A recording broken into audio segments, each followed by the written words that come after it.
Si vous êtes un professionnel de la gastronomie, vous connaissez forcément Métro. Métro s'engage en faveur de l'égalité en soutenant Girls in Food. Merci à eux. Métro.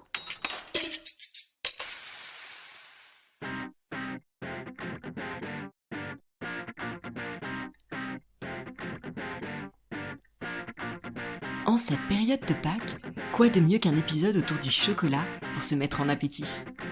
Je vous emmène cette semaine sur les pas de Catherine Cluzel, de la célèbre maison éponyme.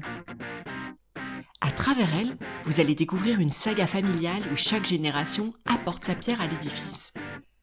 Aujourd'hui, Catherine revient pour nous sur le fait de travailler en famille, sur la collaboration étroite de la manufacture Cluzel avec les producteurs, sur la notion de terroir de cacao. Bref, un épisode qui vous donnera l'impression de plonger dans l'univers de Charlie et la chocolaterie. Si vous aimez ce podcast et que vous voulez m'aider à le faire connaître, laissez un commentaire et 5 étoiles sur Apple Podcast ou sur votre appli préférée. Vous êtes prêts à passer à table?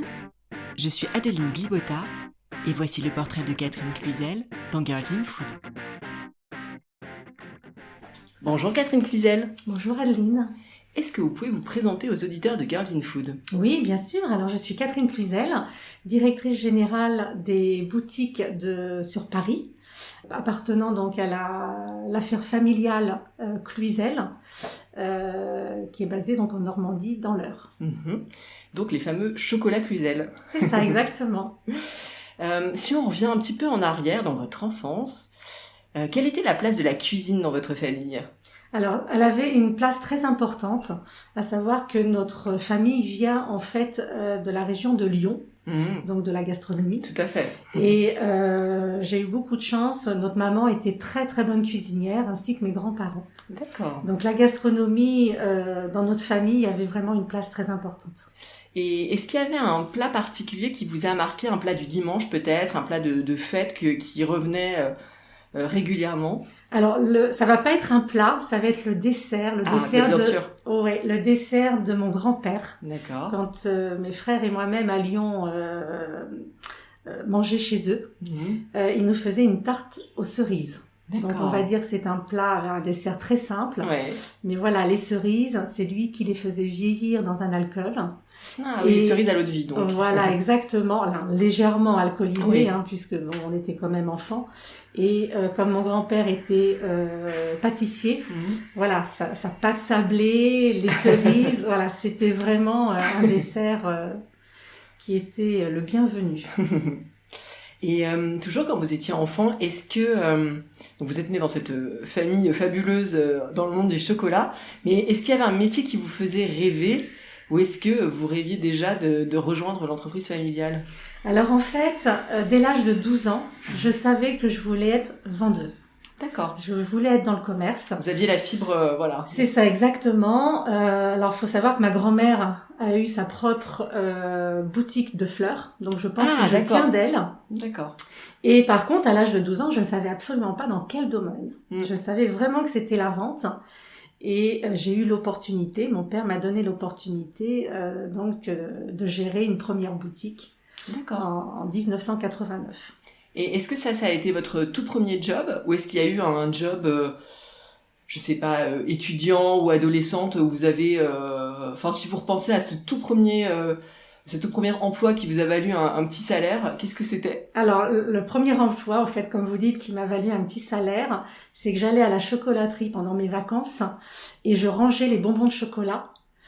Donc dans les boîtes de 2 kilos, face à ma grand-mère qui était vraiment présente à me surveiller.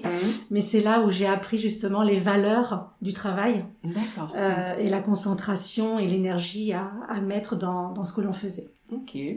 J'aimerais bien que vous nous racontiez un petit peu l'aventure familiale de la manufacture Cluzel, parce que vous êtes la 3e génération à la tête de l'entreprise avec vos frères et sœurs. Mais donc avant vous, il y a eu vos parents et même vos grands-parents. Est-ce qu'on peut revenir un peu aux origines? Comment est-ce que votre famille est tombée dans le chocolat? Oui, absolument. Alors en fait, comme je le disais, mon grand-père était pâtissier. Ils avaient une pâtisserie à Rambouillet. Ils ont souhaité, en fait, ils ont vendu leur pâtisserie pour venir directement sur Paris, qui était quand même un secteur d'activité plus important. Et les circonstances ont fait qu'il y a eu une inflation, ce qui fait qu'ils ont tout perdu. D'accord. Et on leur a proposé une maison familiale à Danville, donc dans l'Eure. Ils s'y sont installés. Et mon grand-père a décidé d'arrêter la pâtisserie et de fabriquer des chocolats pour ses clients en région de Rambouillet et de Paris. D'accord. Pour les accompagner, donc juste après la guerre, en 1948. Quand vous dites ces clients, c'était des pâtissiers professionnels ou est-ce que c'était des clients, des consommateurs Pâtissiers professionnels. Oui, d'accord. Voilà, donc exactement. vous avez commencé par le B2B en quelque sorte. C'est ça, exactement. Ouais. Donc les 3 premières années ont été des années difficiles, mais ma grand-mère, qui était une femme de tête, n'a pas voulu céder. Et ils ont continué donc la 4e année. Et là, par contre, voilà, il y a eu un fort succès sur cette 4e année. Donc c'est comme ça que l'entreprise en fait a commencé. Notre père, à l'âge de 14 ans, les a rejoints comme premiers apprentis. Et à tous les 3, ils ont fait évoluer l'entreprise. D'accord. Qui aujourd'hui voilà a pris beaucoup d'ampleur. Oui, tout à fait. Parce que vous me disiez en aparté, aujourd'hui vous avez 200 salariés. Oui. Sur voilà. Alors on a 200 salariés, on a 20 000 mètres carrés de bâtiments également, donc à Danville. Et puis nous avons 6 boutiques sur Paris en nom propre. Plus une qui est attenante aux ateliers de fabrication à Danville. Ouais. Si on revient sur votre parcours à vous, donc on voit vous avez très jeune eu la fibre du commerce. À quel moment est-ce que voilà vous vous êtes senti sûr de vous pour vous dire que voilà votre carrière vous alliez la faire dans cette entreprise familiale et pas ailleurs, enfin voilà. Alors, j'ai pas eu du tout de certitude de vous à moi. C'est les circonstances qui ont fait, à savoir que après mon baccalauréat, je suis venue sur Paris pour faire 2 années d'études d'étalagiste. Et à la fin donc de mes 2 années, mon père m'a proposé de reprendre la boutique qu'il avait ouverte 2 ans auparavant, donc d'être directrice de cette boutique. Alors, c'était un gros challenge pour moi. J'ai eu un petit peu de réflexion, mais mon choix a été très rapide parce qu'en fait, je n'avais aucune expérience dans la vente. Oui. Donc en fait, j'ai tout appris sur le terrain, mais c'est là où je me suis rendu compte que j'avais déjà au fond de moi cette fibre commerciale, parce que c'est pas donné à tout le monde. Non, c'est sûr. De pouvoir être dans le commerce. Il faut beaucoup de patience, de psychologie. Humaine, Voilà, exactement. Mais ça, je savais qu'au fond de moi, je l'avais bien. Et justement, donc vous étiez très jeune, vous vous êtes retrouvé à la tête de cette boutique. Comment est-ce que vous avez un peu trouvé vos marques quels souvenirs vous en gardez de ces premiers mois, de ces premières années Alors, les 2 années auparavant, puisqu'on a ouvert la boutique en 1987, je l'ai prise en 1989, la direction, je venais en aide au moment donc de Noël, de Pâques et pour l'été. Donc j'avais déjà mis un petit pied dans la gestion de la boutique. Et ensuite, ça s'est fait au fur et à mesure avec les collègues que j'avais avec moi. Et puis, c'est venu naturellement. Je peux pas l'expliquer autrement. Bien sûr. Et justement, par rapport à vos études d'étalagiste, qu'est-ce que ça a eu comme influence sur des changements ultérieurs justement dans la mise en scène de la boutique et par la suite des boutiques, parce qu'il y en a aujourd'hui plusieurs. Oui. Est-ce que vous avez gardé aussi ce goût-là? Mes 2 années d'étalagiste, en fait, m'ont permis de mettre en scène justement nos produits en vitrine. Donc j'ai géré pendant pratiquement 26 ans toutes les différentes vitrines réalisées sur les années. Donc ça, c'était un point fort pour moi. Et aujourd'hui, on souhaite, enfin, c'est pas qu'on souhaite, c'est qu'on a décidé de faire appel à un service extérieur, en fait. Parce qu'aujourd'hui, voilà, la vitrine, tout change très très vite. Il faut aussi des décors qui soient de plus en plus spectaculaires. Voilà, plus spectaculaires. Et là, par contre, voilà, je n'ai pas ces compétences-là pour continuer par moi-même de les réaliser. Oui, donc ça veut dire que vous savez aussi quelque part vous remettre en question. Oui. Et vous n'hésitez pas à Non, on se remet toujours en question. Et c'est surtout que voilà, mon poste a également évolué puisqu'aujourd'hui on a 6 boutiques. Sûr. Donc bien évidemment, j'ai beaucoup moins de temps pour réfléchir sur des vitrines, plus gérer et manager mes équipes. Donc voilà, c'est un choix qu'on a fait et c'est ce qui est riche justement dans une vie, c'est qu'on reste pas toujours sur le même poste et que y compris quand on est dans une entreprise familiale. Voilà, exactement. Ça peut évoluer quand même. Tout à fait. Justement, une petite question sur la répartition des rôles, puisque vous êtes 3 enfants à avoir repris l'entreprise familiale, donc vous travaillez avec votre frère et votre sœur. Comment est-ce que vous vous répartissez les missions ? Alors en fait, les rôles sont très bien répartis. On a l'avantage dans notre entreprise, c'est qu'on a pratiquement tous les corps de métier. Donc c'est très large. Et donc mon frère a repris le fauteuil de notre père sur la gestion globale de l'entreprise. Ma sœur, elle est responsable, directrice générale du service RH. Comptabilité et finance. Oui. Donc un point pour une entreprise familiale qui est très important, oui, bien sûr. Puisque derrière on n'a pas des entreprises financières qui peuvent nous aider quand on est en difficulté. Ouais. Voilà, il n'y a pas d'investisseurs. Et puis moi-même qui m'occupe des boutiques commerciales sur Paris. Ok. À quel moment en fait de l'histoire de l'entreprise s'est ouvert le marché finalement pour les particuliers ? Le cœur de métier à l'époque de votre grand-père, c'était pour les professionnels. Aujourd'hui, voilà, vous êtes toujours une référence pour les professionnels, mais c'est vrai que les particuliers, peuvent avoir accès à vos produits aussi. Comment est-ce que c'est venu cette nouvelle, parce que c'est une nouvelle orientation en quelque sorte ? Alors effectivement, c'est une nouvelle orientation. Ça a été une idée en fait de mon père lorsque mes 2 frères ont intégré l'entreprise. D'accord. Donc nouvelle génération, nouvel engouement sur la distribution de nos produits. Et mon père a donc créé une petite gamme griffée de nos chocolats et c'est comme ça qu'est partie en fait la vente en B2C. D'accord. Et aujourd'hui, on parle beaucoup dans le monde du chocolat. Il y a une vague très très importante du bean to bar. Vous êtes finalement des précurseurs de ça, puisque vous faites tous les métiers du chocolat. Vous transformez le produit de la fève de cacao en chocolat, puis vous faites le métier de chocolatier puisque vous faites des chocolats, et même confiseur. Est-ce que vous pouvez nous parler un petit peu, peut-être pour les auditeurs qui connaîtraient pas le monde du chocolat à part en dégustation, comment est-ce qu'on transforme, quel est le voyage d'une fève de cacao avant qu'elle se transforme en tablette de chocolat, en tablette Cluizel? Oui, alors tout d'abord, moi je voulais juste dire, effectivement, au temps de mes grands-parents et de mon père, en fait, une grande partie de son temps, on achetait directement notre couverture de chocolat. D'accord. Et mon père est quelqu'un qui était très visionnaire. Et son souhait, c'était de faire découvrir aux consommateurs, à nos clients, des goûts particuliers sur le chocolat. D'accord. Et comment faire ? C'est-à-dire qu'il fallait sélectionner des fèves qui ont un goût du terroir. Oui.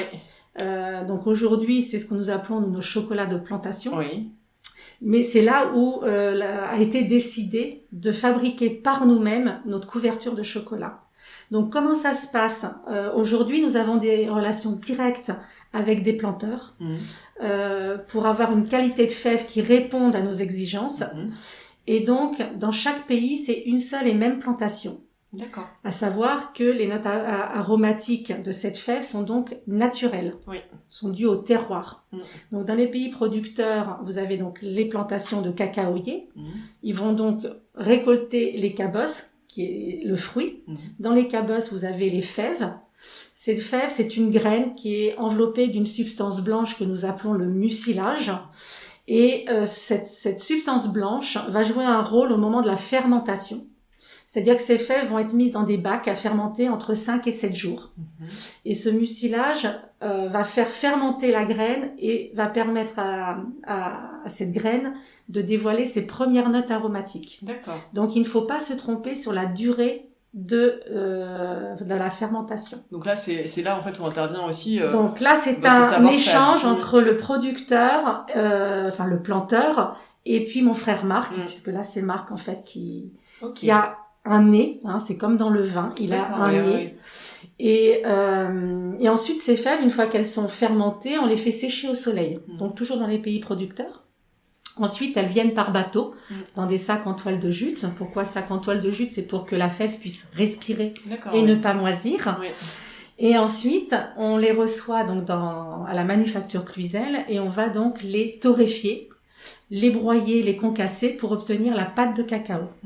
Donc la pâte de cacao, c'est du 100% c'est 100% de la fève. Ouais. Ce n'est pas encore du chocolat. Mhm.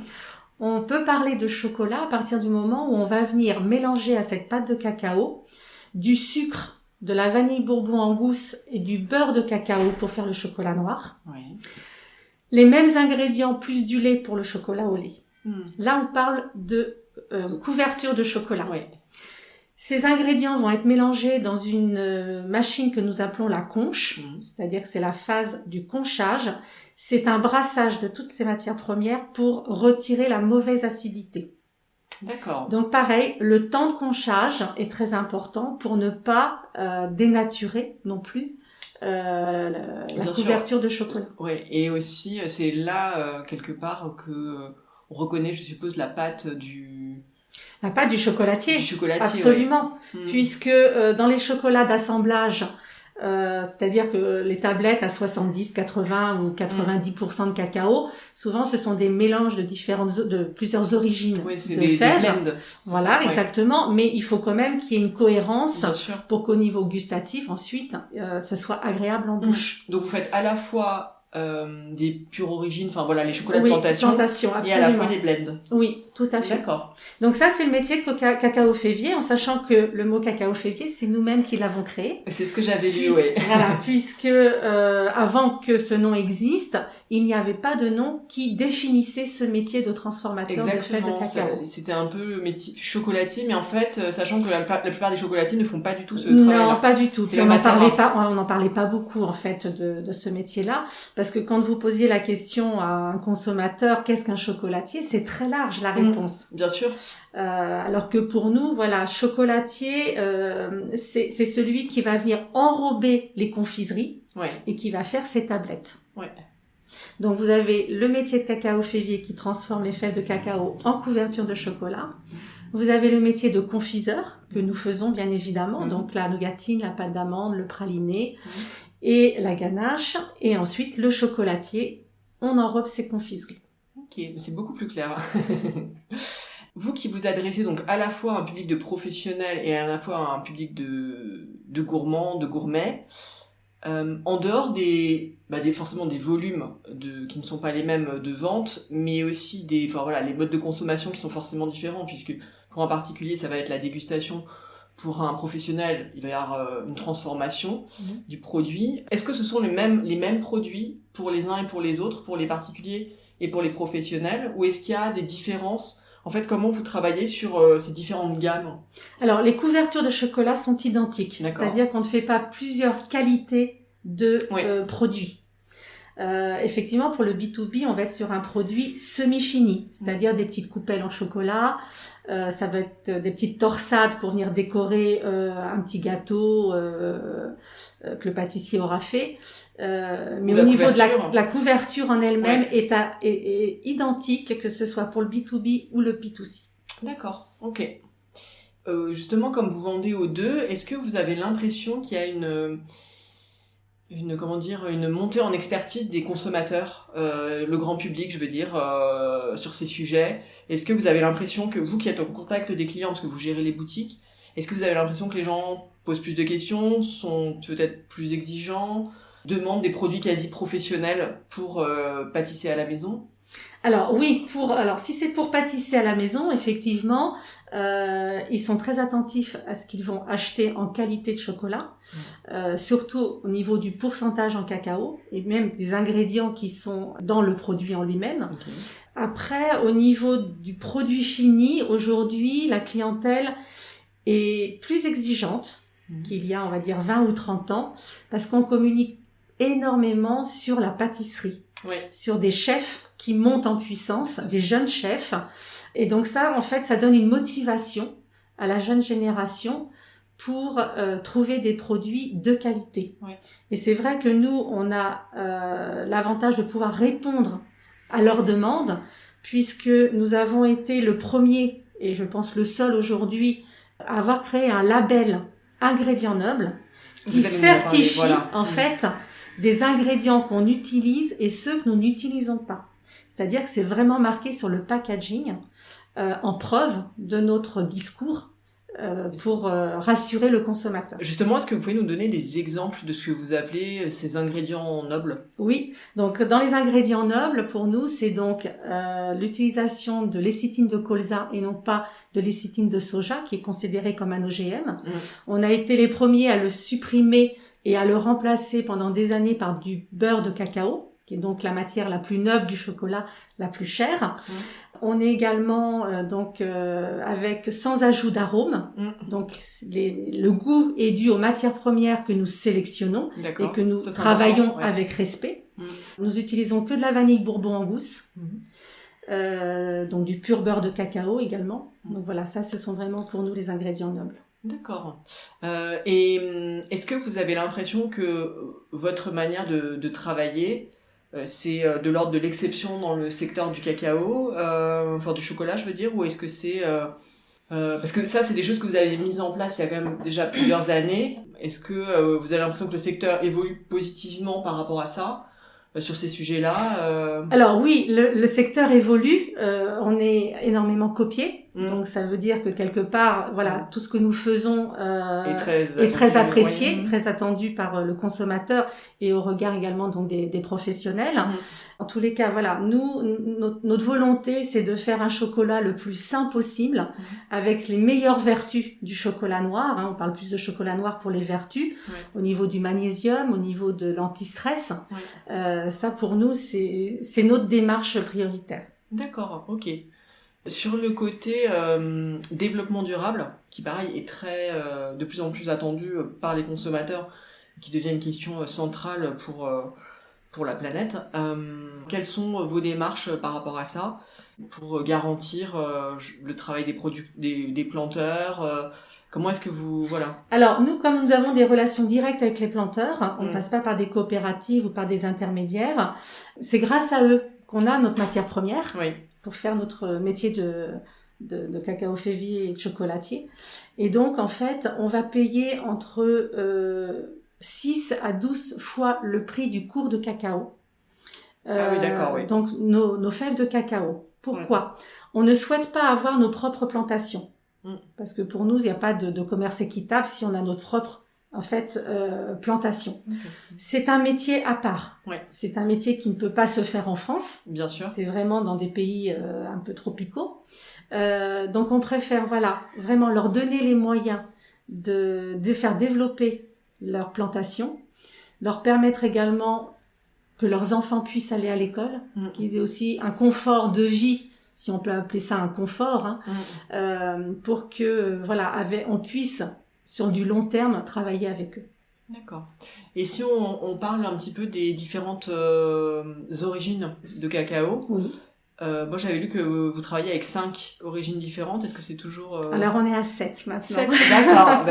Justement ça va être intéressant d'en savoir plus.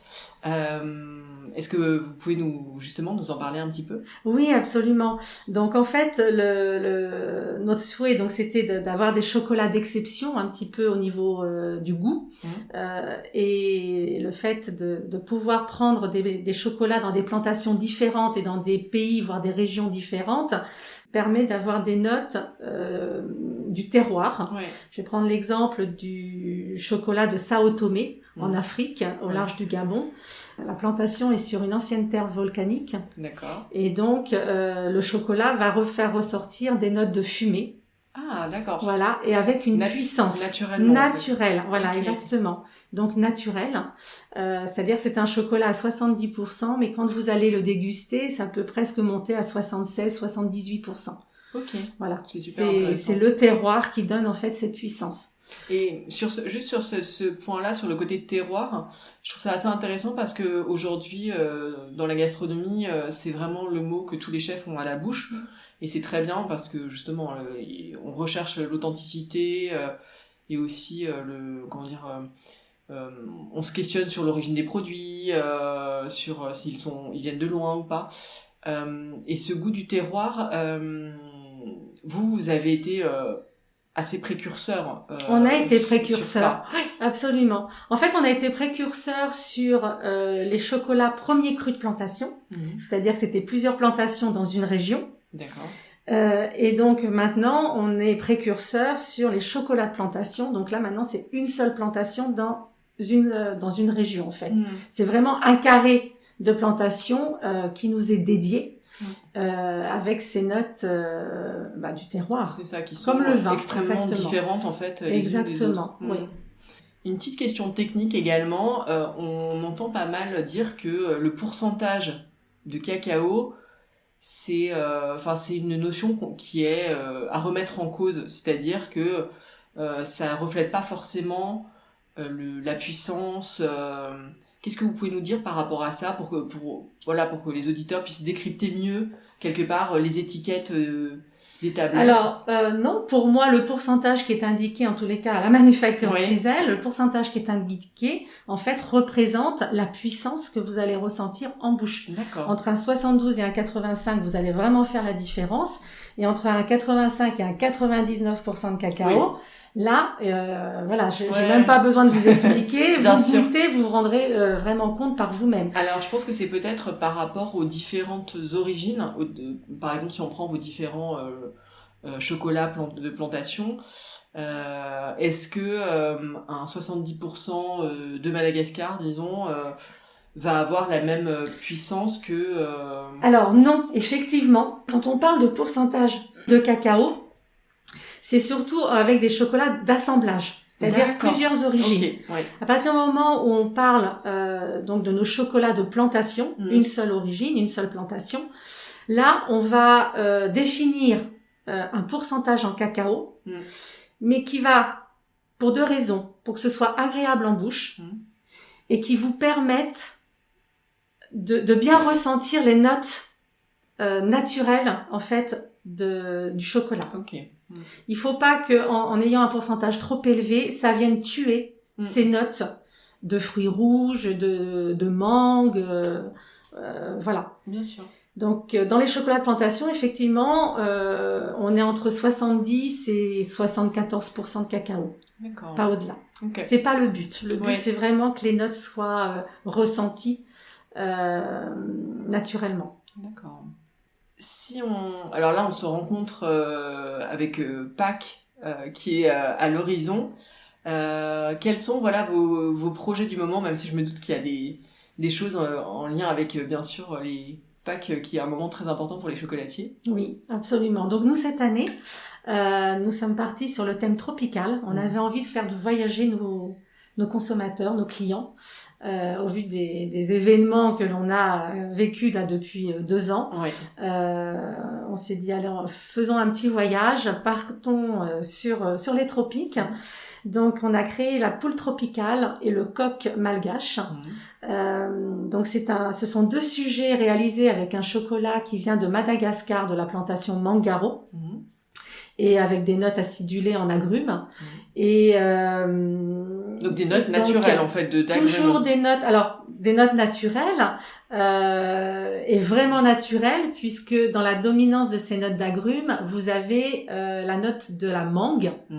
Et en fait, la plantation de cacaoyer actuelle est sur une ancienne plantation de manguier. Et donc la terre a toujours gardé ces notes de cette plantation de manguier et la transmet en fait. On les retrouve dans les cacaoyers, absolument.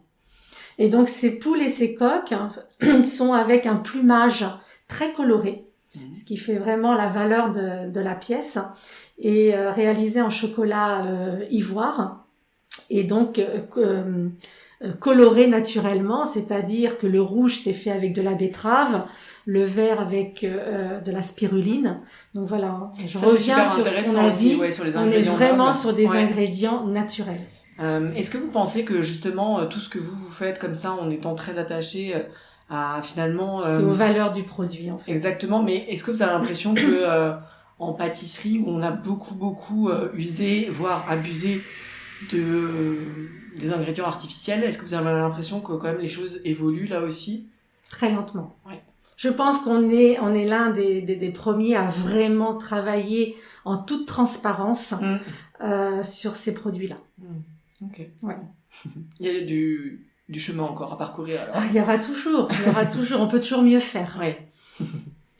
Catherine, j'aimerais bien qu'on parle un petit peu de la place des femmes dans le monde de la gastronomie, en repartant de votre parcours personnel. Est-ce que, selon vous, le fait d'être une femme, ça a eu une incidence sur votre carrière? D'une manière en positif comme en négatif, hein, ça peut être Alors ou non, pas du tout. sincèrement, je dirais que non. Vous voyez, mon père m'a donné l'opportunité de me dévoiler dans ce domaine commercial, vente en boutique. Non, j'ai pas ressenti de barrière parce que j'étais une femme. Au contraire, ça m'a donné encore plus la volonté de m'affirmer et de prouver que on a notre place également. Et aujourd'hui, je pense avoir réussi. Oui, absolument. Dans le monde du chocolat, quand on cite les grands chocolatiers, certains certainement à qui vous vendez du chocolat de couverture d'ailleurs, il n'y a pas beaucoup de femmes, voire pas du tout. Est-ce que vous voyez, vous qui connaissez extrêmement bien le secteur, arriver une jeune génération de femmes ou est-ce que ça reste un univers très masculin? Dans le domaine du chocolat, ça reste un domaine très masculin en fait. Je dirais que les femmes arrivent à faire leur place dans le domaine de la pâtisserie. On en voit de plus en plus, mais pas dans le domaine du chocolat. D'accord. Voilà. Et quelle est votre analyse sur le sujet? Est-ce que quelles sont les raisons qui font que les femmes ont du mal à accéder à des postes importants ou à monter leur propre chocolaterie par rapport aux hommes? Je dirais pas qu'elles n'arrivent pas à accéder à des postes importants, hein, puisque dans le domaine de la pâtisserie, elles y accèdent. La seule chose, c'est que peut-être que pour la femme, c'est plus représentatif la pâtisserie. Il y a peut-être un raffinement, une gourmandise qu'elle maîtrise mieux que dans le chocolat. D'accord. Donc il y a pas, ce que j'essaie, en y réfléchissant, je me posais la question justement de pourquoi est-ce qu'on n'arrive pas à citer, une grande chocolatière. J'ai pas vraiment de réponse à vous donner. Moi, mon ressenti, c'est ce que je viens de vous expliquer par rapport à la pâtisserie. Et est-ce vous auriez un conseil à donner justement à des femmes qui voudraient se lancer dans les métiers du chocolat? Il faut que ce soit une passion. Il faut que vous aimiez votre produit. Et il faut persévérer également. C'est-à-dire que même si vous ressentez des échecs, il faut persévérer. Ma grand-mère, l'avait senti. 3 années difficiles, la 4e a payé. Ouais. Très bien. Ne pas s'avouer vaincu. C'est ça. Est-ce qu'il y a des femmes qui vous inspirent? Alors ça peut être dans le domaine de la gastronomie comme en général. Ça peut être des femmes connues comme des femmes de votre entourage. Alors je dirais que moi, celle qui m'inspire, qui n'a rien à voir avec la gastronomie, c'est Sophie Marceau. D'accord. Parce que je dirais qu'on est à peu près de la même génération. Je l'ai vue évoluer dans le domaine donc du cinéma, et je trouve qu'elle a réalisé vraiment. Elle s'est positionnée en tant que femme, en tant qu'actrice, un petit peu comme Juliette Binoche. Ce sont vraiment 2 femmes qui, pour moi, montrent l'exemple que la femme a vraiment une place dans la société. Catherine, on va passer à la dernière partie de l'interview, le questionnaire Girls in Food, des questions pour mieux vous connaître. Quel est votre dernier coup de cœur food? Alors ça peut être un plat, ça peut être un restaurant, un chocolat, un vin, un livre. Alors ça va être la tarte framboise de chez Cédric Grolet. Ah d'accord. Alors, puisqu'il y a vraiment une pointe d'acidité dominante, et j'aime l'acidité. Quel est le plat qui résume le mieux votre enfance? Il y en aurait plusieurs. Celui qui va résumer. Le hachis parmentier. Parce qu'il y a le mélange donc de la viande et de la purée, qui en étant enfant sont 2 ingrédients très appréciés. Est-ce qu'il y a un plat que vous avez goûté que vous n'avez jamais oublié? Alors, jamais oublié dans quel sens? Parce que c'était désagréable. Non, dans le sens, c'était inoubliable. C'était magique. Magique. Et vous vous en souviendrez toujours. C'est des questions qui ne sont pas évidentes à répondre là de suite, comme ça. Vous me prenez un petit peu au dépourvu. Je dirais le couscous de ma maman. Ouais, vraiment. Est-ce qu'il y a un aliment que vous détestez? Oui, les choux Bruxelles. Un classique. Est-ce qu'il y a un produit que vous avez toujours au frigo ou dans votre cuisine? Les yaourts. Quelle est votre recette fétiche, celle que vous faites tout le temps à la maison? La tarte aux pommes caramélisée. Et qu'est-ce que vous écoutez quand vous faites votre fameuse tarte aux pommes? Est-ce que vous écoutez de la musique? Est-ce que vous travaillez en silence? Est-ce que vous écoutez la radio? Vous discutez? Non, c'est en silence. En silence. Ouais. Quel serait le resto de votre vie s'il n'en restait qu'un? La brasserie Castiglione. D'accord. Pourquoi? Parce qu'il est dans la même démarche que nous à avoir en fait des produits vraiment avec une belle sélection, que ce soit sur le saumon, sur l'origine de la viande, et travailler, on le sent à chaque fois quand l'assiette arrive, avec respect. Et puis mis au goût du jour sur l'évolution de la gastronomie. D'accord, une bonne adresse. Oui. Est-ce qu'il y a un restaurant que vous donneriez cher pour découvrir, qui est tout en haut de la liste des restaurants à faire pour vous? Les 3 gros. Bien sûr. Dernière question de cette interview. À quelle femme passeriez-vous le relais au micro de Girls in Food? Alors, je le passerai à Victoire Finaz. D'accord. Qui est en fait une jeune femme qui est passionnée par en fait le chocolat en lui-même, mais également donc toute la procédure des plantations jusqu'au produit fini. Une autre experte en chocolat. Exactement. Grande experte. Merci beaucoup Catherine Cluzel. Merci beaucoup. À très bientôt. Si ce podcast vous plaît et que vous voulez m'aider à le faire connaître, mettez-lui 5 étoiles et laissez un commentaire sur Apple Podcast ou sur votre appli de podcast préféré. À bientôt pour une nouvelle interview de femmes inspirantes.